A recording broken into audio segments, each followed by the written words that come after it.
Thank you for joining me on another episode of She Leads Now podcast, where we help career and entrepreneurial women gain the tools to develop a success mindset, create winning strategies, build collaborative relationships, and take bold action towards creating impact and fulfillment in their lives and careers. I'm your host, Sabine Gideon, and I'm on a mission to awaken and activate women and emerging leaders so they can tap into their innate leadership ability, elevate their influence, and create the impact they were destined to make. If you're ready to uplevel your confidence, courage, and influence, you've come to the right place. Join me weekly for insights, strategies, and resources to help you grow, develop, and embody the leader you were meant to be, so that you can make the impact you know you are called to make and establish the legacy you've always dreamed. The world eagerly awaits the emergence of your brilliance, impact, and influence. So with that, let's dive into this week's episode. Welcome to another episode of She Leads Now. I am your host, Sabine Gideon, and I am so glad to be joining you today. And I have a special guest with me. So today starts the official launch of our LeadHership Reloaded series, where we are going to be talking about how to redefine, reimagine, and rehumanize leadership in a post-pandemic era. And so I have an amazing lineup of women in leadership in different capacities in corporate and their own businesses who are going to be coming on to talk about the impact that they're making within their organizations and their businesses, and certainly the challenges that they've overcome and want to continue to overcome as we relook at or revisit or reimagine this future of work. So with that, I have with me Hema Crockett. Hema is an entrepreneur, author, and avid traveler who believes life is too short to not do what you love and follow your dreams. After spending nearly 20 years as an HR exec working in private sector, as well as for the government, she decided that it was time to start living life differently. Yes, I can relate to that. She is the co-founder of GigTalent, a modern talent collective connecting vetted high-caliber HR consultants and leadership coaches with forward-thinking organizations seeking a competitive advantage. With that, welcome to the show, Hema. I'm so excited to have you here. Thank you so much. I am really excited. Just meeting you for the first time today, I think, hit it off so well, and really looking forward to having this conversation today. Yes, so am I. So before we get into what reimagining, redefining, and rehumanizing leadership looks like, if you would, please share with us your career journey and that pivotal moment for you that said, okay, it's time for me to start and go down a different path. Yeah, so when I graduated college, let me go back. This will tell you where I started and how it's going. Let's put it that way. So when I went into college, I wanted to be a forensic psychologist for the FBI. I think it must have been a cool TV show at the time, is my guess. There was something happening because there's no way I would have come up with that on my own, to be honest. And I think there were 5 in the world at that time, if not, a couple of more. And I was like, I don't know if going through all of that schooling is for me at the end of the day. And I decided to keep with my psychology degree and add business on top of it. And it has been the best decision I have ever made, because everything that I have done from a business perspective within HR, now, co-founding GigTalent, has been really this intersection of psychology and business, kind of this understanding of people and how do we actually move our companies forward. So my background a little bit, I've always been with, I would say the most part, startups. So tech, fintech, biotech, some financial services companies in the middle there. And my pivotal moment came, about maybe 8 or 9 years ago, now that I think about it, looking at the calendar. I had an opportunity, my husband and I had an opportunity to move to Kathmandu, Nepal. And he was at the time active duty military. And so it was just kind of this austere post out in the middle of nowhere. It was never on the bucket list to visit Kathmandu, to be fair. I'd heard it in a song a couple of times, but I didn't really know much about it. And I thought, when else are we going to get this opportunity? And I had a fabulous career. Things were going really well. I felt like I had, quote unquote, made it, right? You have this office and people are happy and you have a title and you're making great money, but I just didn't feel fulfilled at the end of the day. And we had gone through a couple of really big kind of personal things that had really changed my outlook on life. And I was thinking, you know what? Let's do this. Let's just go. And we packed our bags, packed up our house, packed everything and left. And we were gone. We were in Kathmandu for about 2.5 years before moving to Germany. And I'll tell you, my time in Kathmandu is something I still go back to quite frequently in my mind. I was fortunate while we were there to do Everest Base Camp. So I had spent 2 weeks trekking to the base camp of Everest. And what I realized is, you don't have cell phone service, you don't have TVs, you don't have anything out there. It's just kind of you. And then whoever you go with. And you're just meeting people from all walks of life. And you're just getting to learn each other's stories. And I think for me, that was where life changed. That was where I thought about not what did I do for a living? How much money was I making? What company did I work for or wanted to work for? It was about these stories, about what makes us human at the end of the day and what makes us light up, what makes us happy, what makes us mad or sad or angry as well. Just all of these emotions. And after that experience, we moved to Germany for a couple of years and came back to the US. And I told myself, take it easy, right? Think about the time that you were away. I was very fortunate to work for the State Department and the Department of Justice while I was away. So just got a chance to see government life different from corporate America, what I was used to. And I remember coming back, I took about 6 months off and just really decided what was it that I wanted to do, what made me happy, and landed a wonderful position with a local biotech and jumped right back in as if Kathmandu never happened, as if everything that I had learned and all those lessons slowly and slowly were further and further away and happened to somebody else. And one of the last companies I worked for in-house, it was a great opportunity. It was just a wonderful time to really build, and we were building the HR infrastructure, building the HR team. And it's where I met my co-founder, Jamie Jacobs, as well. And we just went through that experience together. But as that experience was coming to an end, I realized I needed to go back in time and think about when I was happiest and what made me so happy at the time. And that was for me like that pivotal moment where I knew that I needed to go out on my own, that I needed to experience life where I was living life on my own terms, where I was redesigning, right, what life looked like, what work looked like.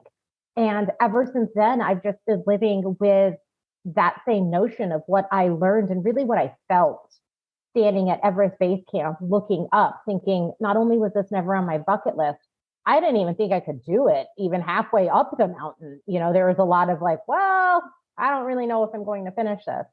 That is how I live my life. And you read it in the bio.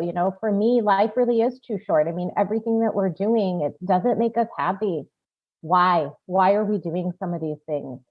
And so I am just thrilled with kind of what we've built at GigTalent, what we continue to build at GigTalent, and really allowing people to do work that they are passionate about. Yeah, yeah. And with that, tell us a little bit more about GigTalent, because I know it's a San Diego-based organization. So tell us a little bit about like how you structured that organization, how you partner with organizations, and certainly how you bring in consultants. Yeah, so GigTalent was actually kind of a culmination of a few different things. First of all, here in California, we have a law called AB5. And AB5 really limits who can be a 1099 consultant versus a W-2 kind of employee. Mm-hmm. And we just didn't think that was fair, right? If you have left your position and you want to redefine work for yourself and you want to work on your own terms, you should get to do that as a 1099 and not as an employee. So part of the way our business is structured is that we do business to business transactions. So all of our consultants have, and this is part of our certification, their own legal business entity, a tax ID, and a business license if their city, state, or county requires it. And we put them through a vetting process. So first of all, the application starts online and we ask them a lot of different areas of HR, right? Do they like it, love it, or leave it? No thanks. Never want to see it again. Even if I have experience in it, even if I've done it in my past life, like I hated it and please, I will not go near it. Mm-hmm. So we ask them to start there. And then we go a little bit deeper. We want to do background checks and we want to do reference checks because one of the things that we felt when we were in-house HR was that if you needed a consultant, it was a friend or a friend of a friend or a friend of a friend of a friend, and you don't really know their work ethic. You don't know their experience. You don't know their caliber. You don't know some of those types of things. Right. And so we thought, why don't we take our own experience of how that was such a difficult time and really determining, who we should partner with when we were in-house and get rid of that guesswork for people, which is why we vet them, which is why we put them through this process. Because if you hired me as a full-time employee, you would do a background check on me. You would do a reference check on me. And as a head of HR, I'm going to get the same information that a consultant would be getting. So why wouldn't we vet a consultant who has access to our business information, our employee data, all of these confidential items? So after we do that, it's about a 3 to 4 week process. And for us, it's really important that we get to know our consultants in that time because we serve as their business development and marketing arm. And so that really is the point of GigTalent. Once they become a member of our collective, and we only focus on HR consultants and leadership coaches. And so once they become fully certified, we are out there actively getting them engagements. Our goal is to make sure that everybody has a project that they love to do, work that lights them up, whether that's a short-term gig or a long-term assignment somewhere.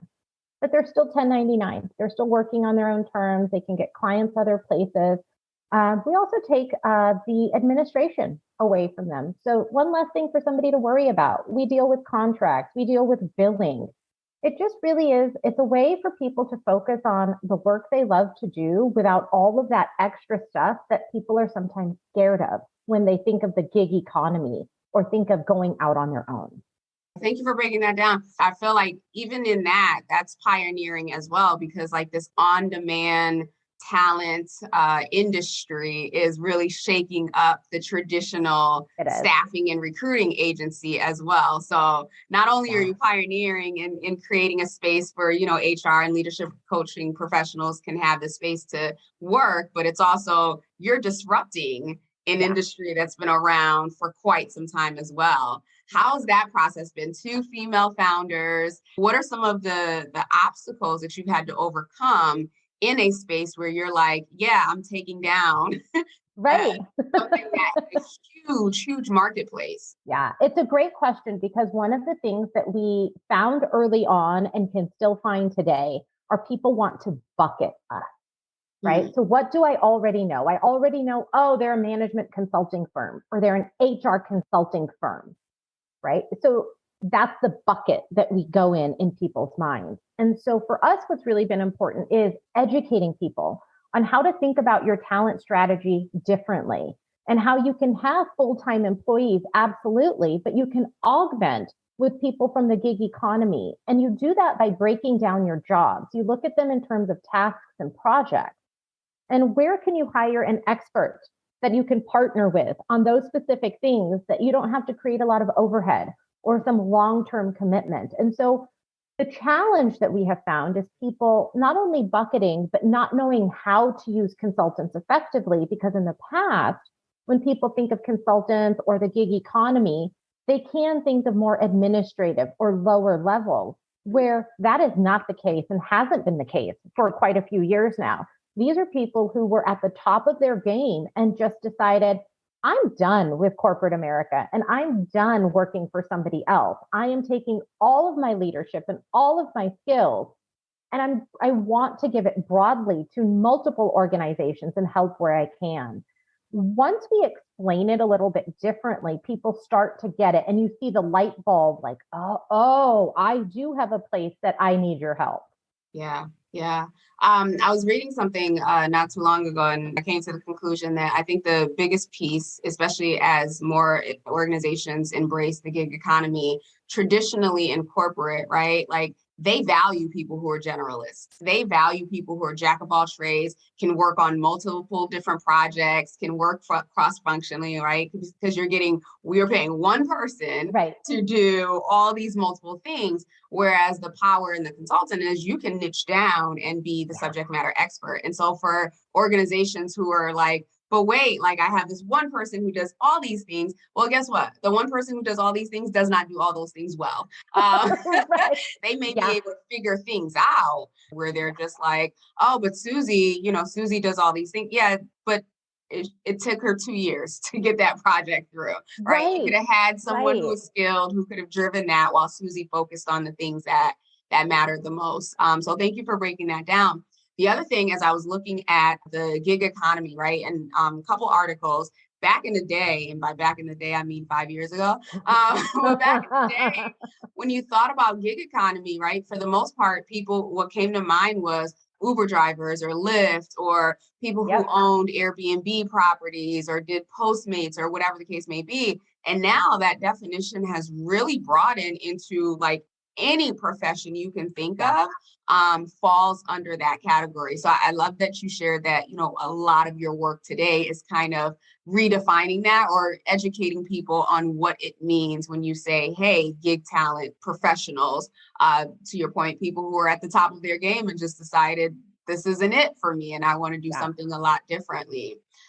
So staying on the gig economy for a little while, because as we can see, as a result of 2020, with the Great Resignation and certainly the shifts in the dynamics of the generations that are coming into the workforce, it is very apparent, right, that Gen Z is not here for the the corporate stale structure. 9 to 5. Yeah, they are not here for it. And I Yeah. started to look at statistics, and it was just like, when you look at the generation, so boomers, about 26% of them are in the gig economy, if you will. Gen X, about 30%, millennials, 44%, and Gen Z, 50%, which is kind of like, oh, okay. But when you look at workforce overall, there's only 5% of Gen Zers in the workforce. And so in that 5%, 50% of them are already like, we're not doing this. We're done. Exactly. And millennials are the largest population in the workforce right now. And almost 50% of them are at this place. And so the question becomes, and I'm sure you've had this conversation with your co-founder, right? As you're looking at the future of your business, right? How do you position your organization, or how are you positioning your organization to say, this is actually the resource of the future? Like, you need us. You need us now, but you're definitely going to need us a few years from now, is even more. Yeah. So I think one of the benefits that we have, well, two benefits. One of the big benefits that we have is that this isn't new. We've been doing this now for a couple of years, right? So the name's been out there. We've been building traction around the concept of how to think about your talent differently. Number two, the name gives it away, gig talent. We don't hide behind, we're not a consulting company. We're not some of those things. Like, our name clearly tells you that we are in the center of the gig economy. I think that I'll tell you a little bit about the conversations actually that we're having with a lot of leaders, business owners as well, which is really around talent. Look at the talent marketplace. Look at we went from the Great Resignation, or as people wanted to term it, which is totally the Great Reassessment, which allowed us as individuals to truly reassess what is it that we want out of our companies and what are we willing to give in return. And that was never a conversation that we openly had. We all thought about it, and we may have talked about it with our inner circle of friends, but we never had it openly with our employer.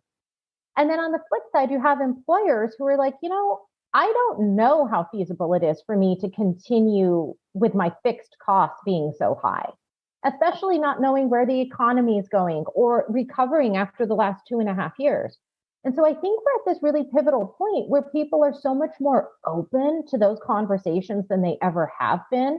And that doesn't mean they're like, oh, yes, let's bring a consultant in today. But what it means is that they're starting to think about how they view their talent differently and their sources of talent differently, for that matter. And I think that's all it takes, is that spark. And then the other piece that we're really noticing, and I think is a huge testament to a lot of HR leaders out there, is that HR is the first department to say, we believe in bringing in external experts. And so we're going to do this ourselves with a specific project that we have, or a heavy lift we know that's coming up. So HR departments are the first ones to say, we're going to walk our talk. We're not going to tell others to start thinking about talent differently if we're not willing to do it ourselves. And we're bringing in these external experts to help us, help our organization evolve, help us meet those business goals. And so that has been really amazing to see, because you can't have your CEO want to think about talent differently if your HR department or, your CFO or your finance department aren't willing to think about talent differently. Yeah, yeah. And I'm glad you brought that up, because we've been, and I keep saying we've because I am an HR alum and I wear that badge proudly. But Yep. we were always seen as like the gatekeepers, right? Like the ones who like kept the consultants away. And so the consultants had to go around us and Right. friction and all that other stuff. So I'm happy to hear that there's a lot more openness So much within the more. function to, bring in complementary resources and skills Yes. to help support bringing the mission forward. I have worked in traditional industries, right? So your financial services and banking, manufacturing, aerospace. And so it would be like 20 years from now, Oh, they're going to be like, oh my gosh, the gig economy.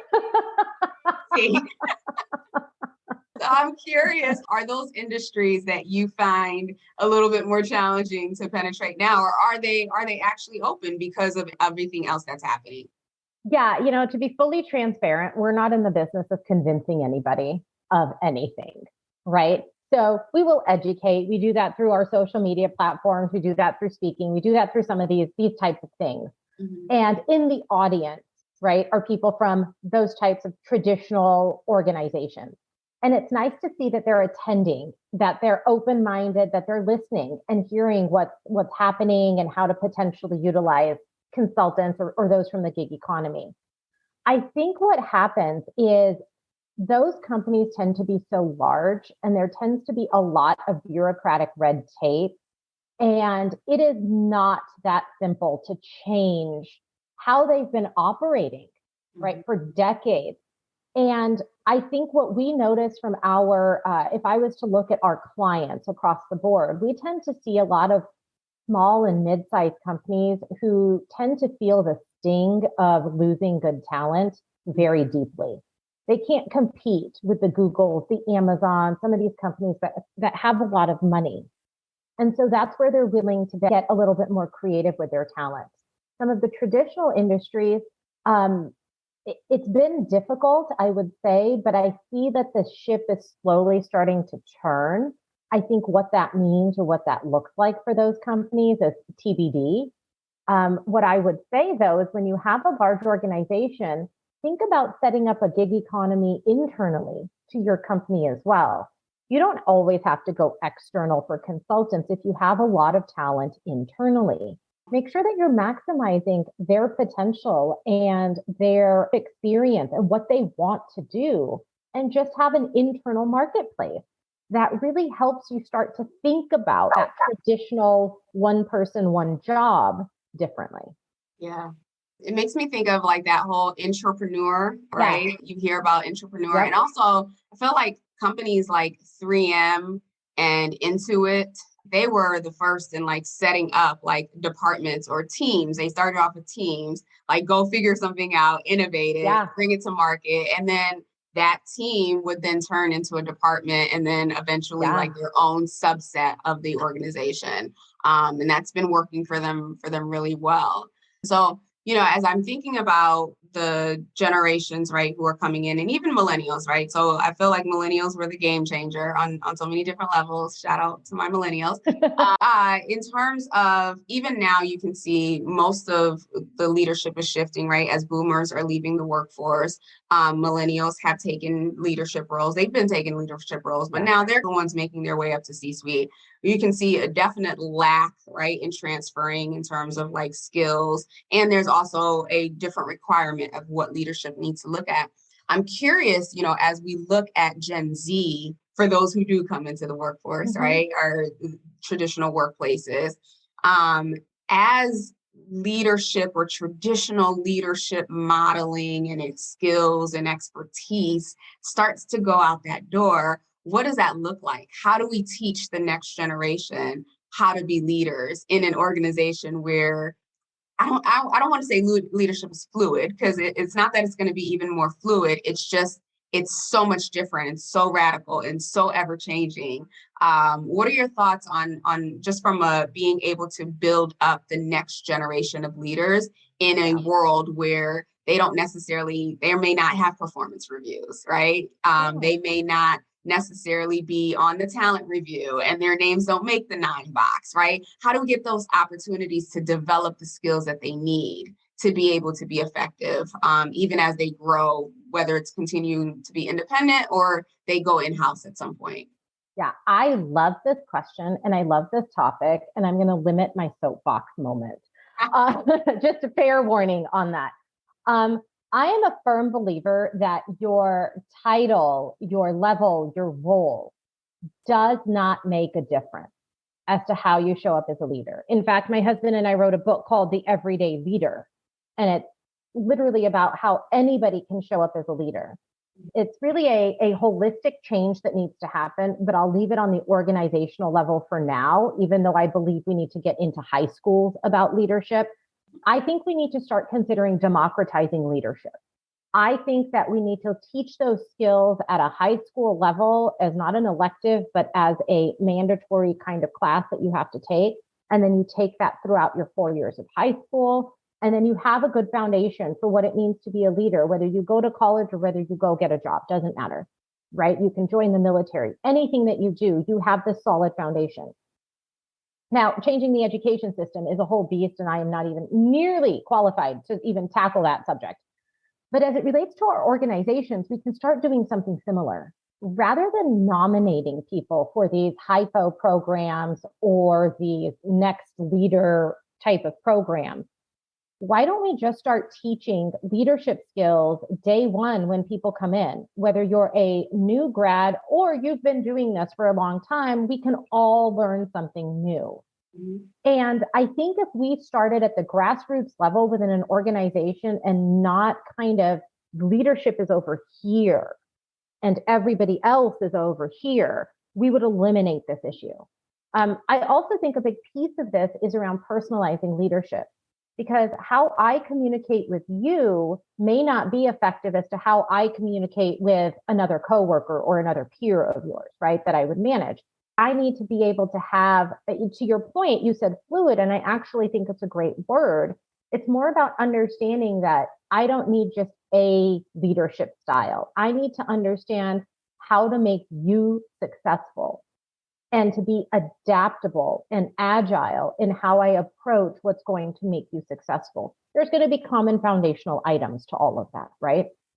If we can bring this group closer this way with basic leadership skills, and this group to understand that it's a meet in the middle, it's a compromise, and you're responsible for building the next generation of not leaders, but the workforce, which should be leaders. This is what we need to do. And I think for me, the one area in my kind of philosophy, if you will, on leadership is really about, it needs to be grounded in values and it needs to feel authentic to who we are. And more is not better. Be quiet and listen. That's it. Just stop the noise and listen. That's it. It's really not as complicated as we make leadership out to be. Mm-hmm.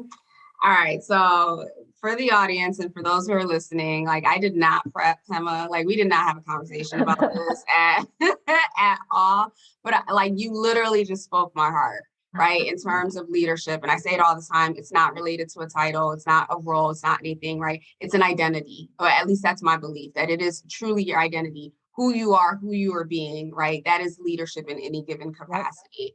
And I wholeheartedly agree with you in terms of starting earlier, right? Before people get into workforce. I just think about if, when I was 16, if someone, told me, or not even just told me, but someone said, hey, your command or like your willingness to like just jump in and do stuff, that's a sign of leadership, right? Mm-hmm. And let's cultivate that. Let's build that. Not too long ago, I had the CFO of the National Girl Scouts on, and I love that organization. I didn't get to be a Girl Scout when I was younger, but think about it. They are teaching these young girls empowerment and leadership and accountability and all that other stuff from a very, very young age. I would even say let's go before high school. Let's get them like in It'd be those amazing formative too. years Yep. where our beliefs are formed around who we are and, you know, how we show up in the world, and start reinforcing that identity. And then, of course, teach the skills, right? Because there are some skills, some fundamental skills that go with it. But when someone knows that, hey, I really value relationships, right? And how that ties into how I show up as a leader and how I treat people. Not that business acumen is not important, but like business acumen goes out the door as like Right. something that's valuable. If you're a jerk, I don't care if you have business acumen. Like, that's not what I'm looking for. Right. Exactly. Yeah. Exactly. So I love it. We could probably do a whole nother episode on just that. But I want to be mindful here. And so hopefully the audience, again, I did not prep her.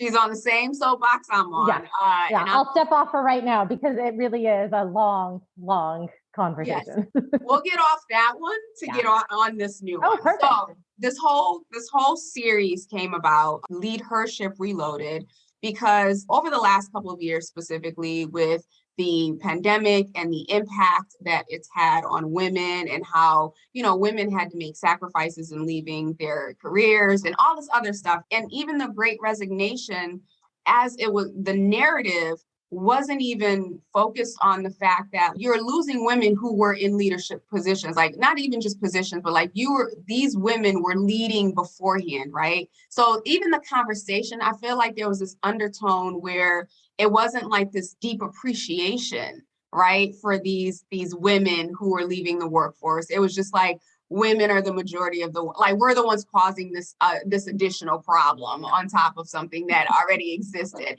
And that could just be me. Right. But I've also found that, you know, when we look at things that were taking place in terms of social justice, when we took a look at everything that was happening, who was at the front lines? Who was the loudest in saying, no, like, not in my territory, not in my backyard, not in my whatchamacallit? It was women. But yet I feel like as time has gone on, that that fire, like, I am woman, hear me roar, and I'm leading and I'm changing and I'm, you know, doing all these things. And I'm talking about for the everyday, right? There's the Forbes top 25 list, and you know, they totally are different. Right? Yeah. But I'm talking about the everyday woman who has been volunteering in her community, who has been leading different departments, who has been creating a business and doing all these things. I wanted to highlight her, and I wanted to create a space to talk about the fact that, one, we as women don't get credit for, you know, the change that we affect and we initiate.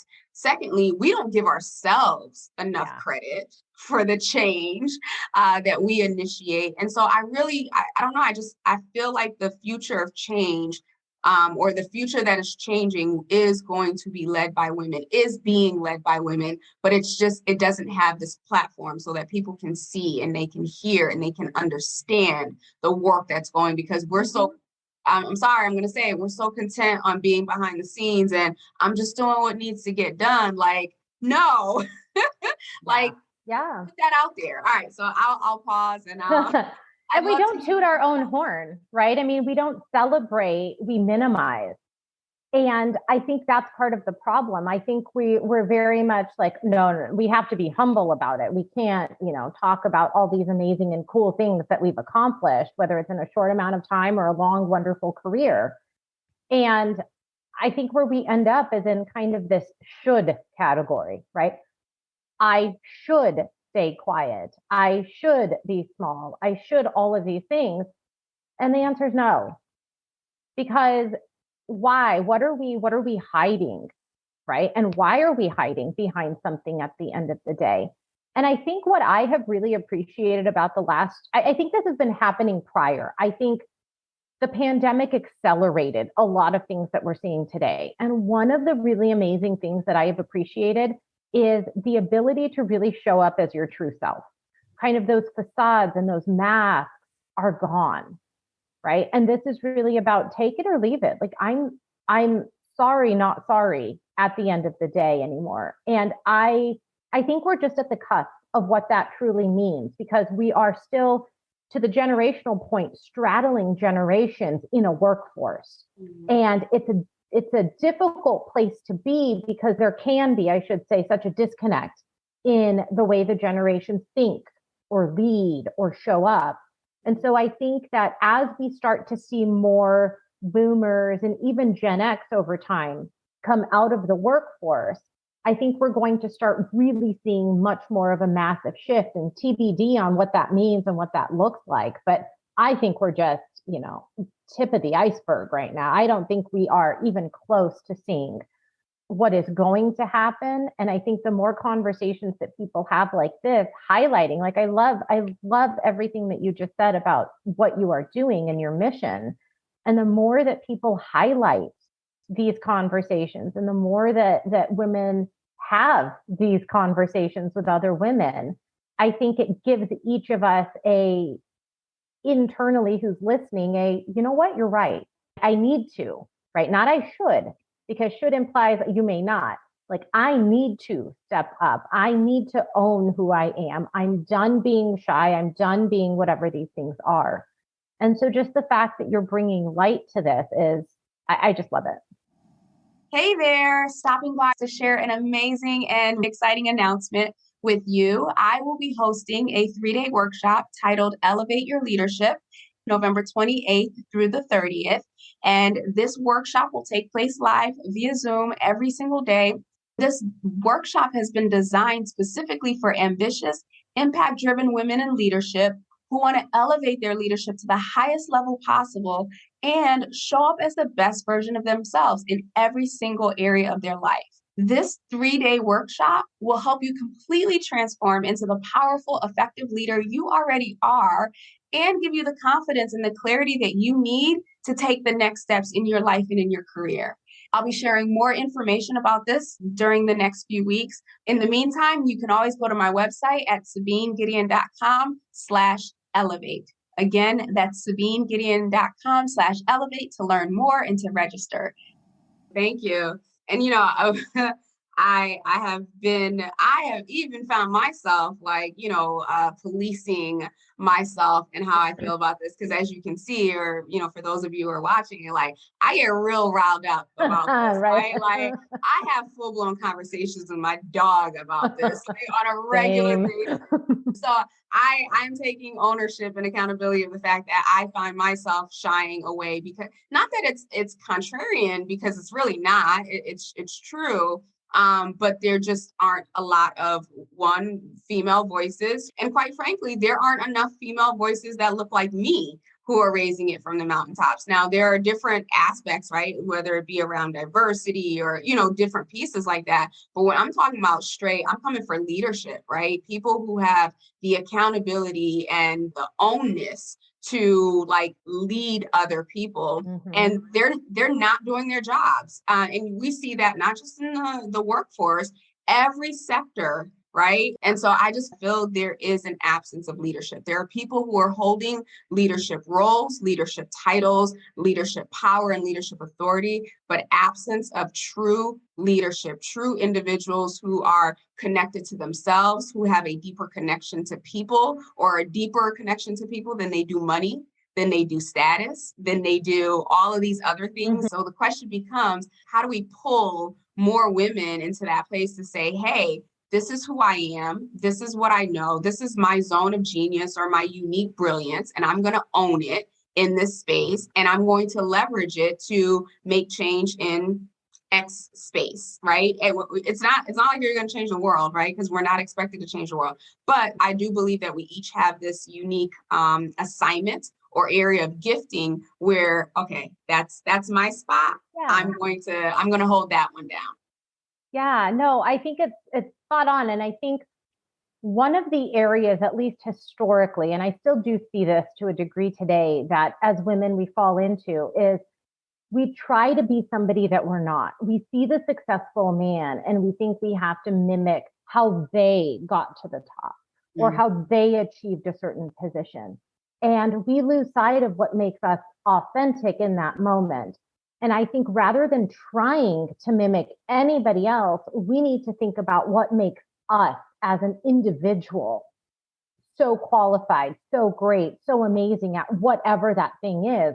and throw out the rules that have always been there, right? Throw out the stale narratives that have existed for so many years rather than trying to fit into those. And I think it's going to be kind of a multi-pronged approach. I think it's going to take women doing those things. I think it's going to take men to listen, right? And I think it's also about the conversation that the two can have together versus bashing one side or the other, which can be sometimes when people get platforms, that's where it starts to take shape, right? And it's less about what one has done wrong, what the other can't do, but more about how do we understand each other? How do we understand that, yes, we're different, but we're all after the same thing at the end of the day, even though we may go after it differently. Mm-hmm. And I think just like everything else, it's a big educational process. I think to go back to the previous leadership soapbox, I think part of what we see today is actually driven by the fact that we haven't democratized leadership, that we haven't made it attainable or tangible for every single person. And that if you think about the leaders that exist today, who were their role model? Probably people who are very similar to them in a leadership position. And then you keep following that generationally down the line and in the past, and you start seeing this like, okay, so we're not learning anything new. We're building on who we thought would be a great leader without really taking into account what feels good for us. And then we just kind of develop that persona over time. I really believe that in order to change the way that leaders show up, it's going to take that kind of complete cut, if you will. And at some point, somebody's just going to have to say, we're done.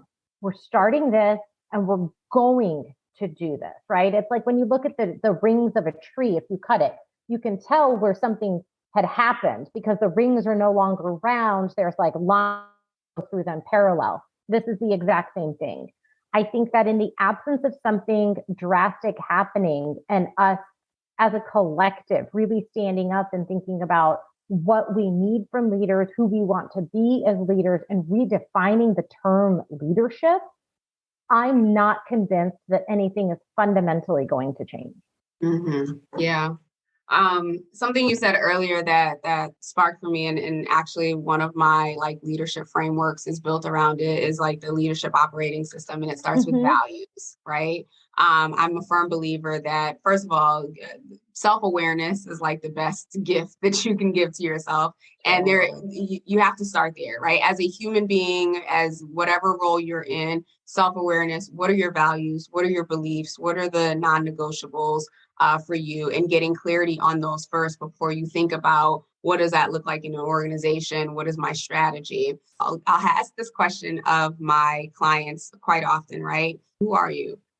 And it'll start with, well, I'm a mom, I'm this, I'm that. It's all of the roles. It's all of the titles. The titles. It's all of the titles and all the things that we play. And then I'll just keep asking the same question. And they'll get annoyed and they'll get frustrated. And I'm like, who are you? Who are you? Outside of all of that, what makes you you? I mean, it is very telling that so many of us walk around without having even given ourselves the space to even think about, well, who am I? And if who we are is not where we want to be, who do I want to be? How do I want to show up differently? I feel like 2020 gave us, a brief period of time to kind of assess that, but almost like your experience, right? You're kind of like, okay, I'm going to do life differently. And then things started to like pick back up. You go right back. Right back, like it never, ever happened. Yeah. I'm in agreement with you, fundamentally getting to that place where leadership itself, that name, that title is not the thing that we use to define ourselves, but that we're defining ourselves in something that is greater. And that is the essence of who we are. Yeah. It brings up a couple of things for me. Lately, what's come up for me is when you go somewhere and you meet somebody for the first time, the first question is, what do you do? Right? Why is that always our first question? We're immediately trying to bucket people based on literally that title, right? What they do. If you look at LinkedIn on people's profiles, it's what they do. It's not who they are. It's what they do that they lead with in the top, like that little profile section. And it's everywhere. And I think it's people not questioning right? And not taking the time to sit in silence and to really think about that question. I think what you asked is an amazing question. Who are you? And everything that it brings up for people, because I think a lot of times, especially women, we can get scared to answer that question because is it the right answer? Is this what she's looking for? What will other people think if I say this thing and not this other thing? And I think that it's going to take us asking those questions and having those open conversations, even in small groups. We're not talking about, to your point of changing the world, just change your community, change your friends, right? Just asking questions differently is how we're going to start doing some of that. Yeah, yeah. All right. Well, I could talk to you for hours, clearly, but I know you and I both have work to do. Yes. So I want to transition into the rapid session here. So you have a couple of books. I definitely want to give you a chance to talk about your books that you've co-authored, as well as how, if those who are listening can, if they're interested in joining GigTalent, how they can do so. But before we get into that, so really, really rapid, quick here. All You right. know, speaking of leadership, right? If you had to define your leadership style or your leadership philosophy, how do you define that today? Grounded in values. Oof. Came so quickly. That's it. So smooth. That's Love it. it. As you think about networking, and when I say network, I mean building relationships with others. What role has that played in your success throughout your career and certainly as a business owner? Yeah, I think networking's been critical. But I think with networking comes this overextension of yourself to the point where it can be hard to constantly network. So what I've learned is how to maximize my energy and what groups are the ones that kind of give me the most energy that don't burn me out from networking. But I think it's an essential part for all of us. And it's just a growth journey, which is what networking brings because you meet so many new and amazing people in that environment as well. Absolutely. Absolutely. Leaders are readers. That is my philosophy. And I'm a firm believer that, you know, we can only help our people to the extent that we're growing ourselves. Is there a book or a couple of books that have been pivotal for you in helping you grow? Yeah. So from a entrepreneurship perspective, there's a book called Soul Sourced Entrepreneur, and it's by Christine Kane. And it was actually recommended to me by a friend, and I just loved everything about it, basically throwing out the old narrative and really leaning in as women as to what our natural gifts are and not pushing those aside when we're leading, when we're growing and building a business. Yeah. So from a business perspective, that's one. The other one for me, just general life, is The Alchemist by Paulo Coelho. It's just a book that when I read it at different stages of my life, I get something new out of it every single time. Okay. Awesome. I feel like I've heard of The Alchemist, but the other book by Christine Kane, I had not heard of. So we will definitely it's a include great those book. in the show notes. As you think about your journey right through life and where you are right now, if you could go back in time and have a conversation with a younger version of yourself, what's one piece of advice that you would give her based on what you know about yourself, what you know about life now? Probably two things that are connected. One, be authentic, quit trying to please everybody else around you. And number two, worry less about the shoulds, right? The shoulds that I put on myself of I should do this career path versus this career path, or the shoulds that other people put on you. You should stay in San Diego versus moving or whatever it may be. I know that now, but boy, would it have saved me a lot of grief in my younger years had I known that. Yeah, shed the shoulds. I love that. And as you think about your legacy, right? You know, you're paving the way in what you're doing in your business right now. You're certainly paving the way in many different ways. When you look back, let's just say, you know, 40, 50, 60, well, however many years from now, and you're looking back at like a movie over of your life, you know, what will you want people to be able to say, or what will you want to be able to say about your own life, and the impact that you've made? When I think back on it, I would want to say that I was like the embodiment of living your passion and of following your dreams. And that's how I lived my life, right? That is the basis of GigTalent to a degree, on making sure people love what they do. But when I think of what I want people to think of as my, quote unquote legacy, that I lived by those words. I love that. I love that. Well, thank you, Hema. If you will, please share with us the exciting work that's happening over at GigTalent, and certainly the books that you've written and how people can get in touch with you.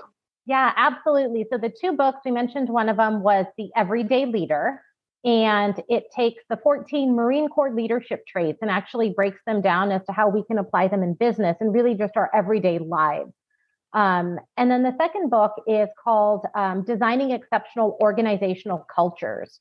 And it's the book that Jamie and I, so my co-founder and I, wrote together. And it really just takes how can you create these places that people want to work? And when you talked about self-awareness and leadership, it's one of the first chapters in there because culture really is set on this foundation of leaders being self-aware and understanding their role. So both of those books are available on Amazon.